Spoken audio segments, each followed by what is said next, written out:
If capturing your screen is something you do frequently for work, content creation, or personal projects, you need more than just a basic snip. Flameshot gives you that, and more. Let me show you how to install it on Windows.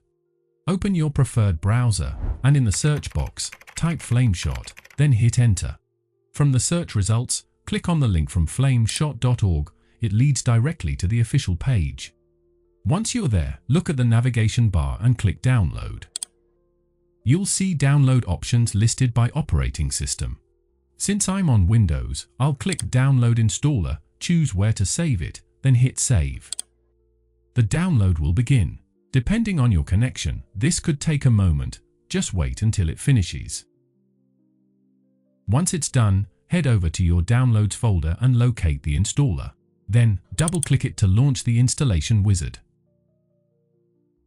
On the welcome screen, simply click Next to move forward.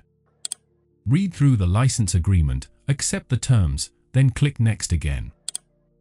You can adjust the installation path if needed, but the default works perfectly fine, so I'll just click Next button. When you're ready, click Install, and within moments, it's done. Once installation is complete, click Finish to close the wizard. To launch Flameshot, go to your desktop, right-click the shortcut and select Open. Alternatively, head to the Windows search bar, type Flameshot, then click it from the results. Each time you open it, a small notification will appear to guide you through your options. So go ahead and click on the Flameshot icon in the taskbar tray area. That brings up Flameshot, and from here you can capture any area you need, and your editing tools will appear instantly. To save the screenshot, simply click Save button. Choose your save location, rename the file if you'd like, then click Save. As you can see, that's the screenshot we just captured using Flameshot.